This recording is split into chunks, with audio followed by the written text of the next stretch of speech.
हमारे पास है रविंद्रनाथ टैगोर की कहानी छोखेर बाली। ये कहानी है कलकत्ता के एक घर में उलझे 4 लोगों की।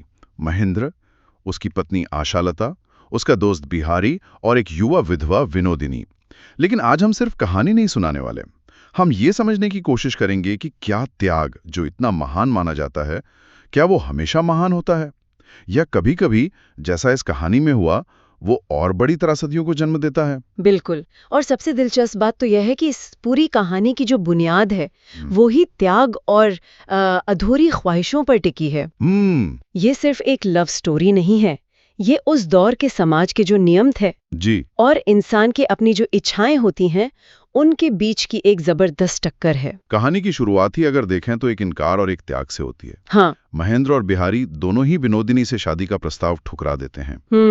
बाद में महेंद्र की शादी हो जाती है भोली भाली आशालता से, जिसे बिहारी भी असल में मन ही मन पसंद करता था। हाँ बिल्कुल, पर वो अपने भाई की खुशी के लिए चुप रह जाता है, त्याग कर देता है। और यहीं से किरदारों की जिंदगी का जो ताना बाना है वो उलझना शुरू होता है। हाँ, ये बिहारी का त्याग कहानी का पहला बहुत बड़ा मोड़ है। उधर महेंद्र अपनी नई पत्नी आशालता के प्यार में इतना खो जाता है, सब कुछ भूल जाता है। सब कुछ, हाँ। अपनी पढ़ाई, अपनी माँ राजलक्ष्मी, और उसकी यही गैर जिम्मेदारी उसकी माँ को बहुत चुभती है। और इसी नाराजगी में राजलक्ष्मी गांव चली जाती हैं, और वहाँ उनकी मुलाकात होती है उसी विनोदिनी से, जो अब विधवा हो चुकी है। हाँ, और वो विनोदिनी की समझदारी और उसके ज्ञान से इतनी प्रभावित होती हैं कि उसे अपने साथ कलकत्ता ले आती हैं।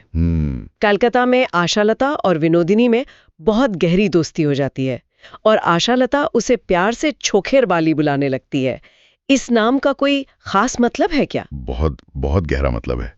छोखेर बाली का मतलब होता है आंख की किरकिरी। अच्छा, मतलब कोई ऐसी चीज जो लगातार चुभती है, परेशान करती है, पर आप उसे नजरअंदाज भी नहीं कर सकते। तो ये नाम तो प्यार में दिया गया था। हाँ, आशालता तो ये नाम प्यार में देती है, लेकिन वो अनजाने में ही विनोदिनी के उनके जीवन में आने वाले असर को बयां कर देती है।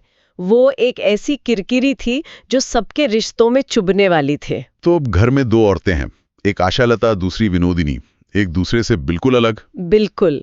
और यहीं से महेंद्र का मन भटकने लगता है। और यहीं टैगोर का जीनियस दिखता है।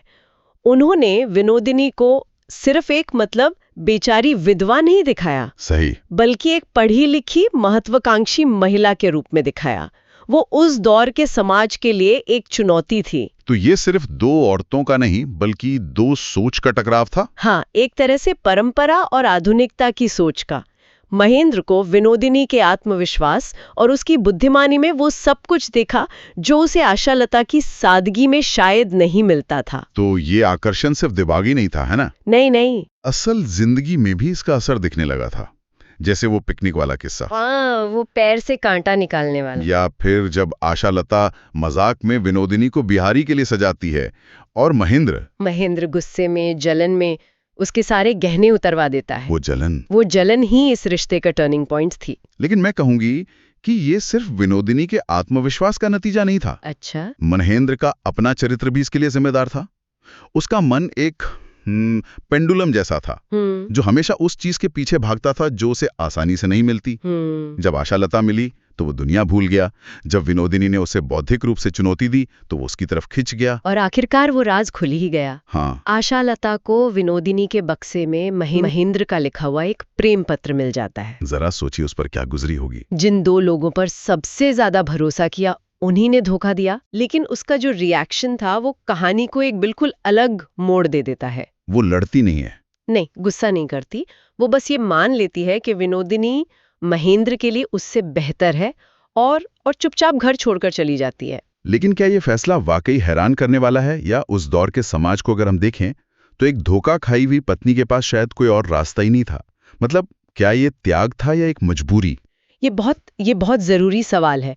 एक तरह से देखें तो उसका ये कदम उसकी परवरिश और उस समाज की देन है जहां एक औरत की अपनी पहचान पति के अलावा कुछ थी ही नहीं। सही बात है।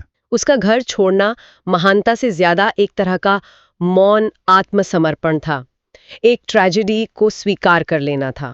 तो एक कहानी जो त्याग से शुरू हुई, उसका अंत विश्वासघात और बिखराव पर हुआ।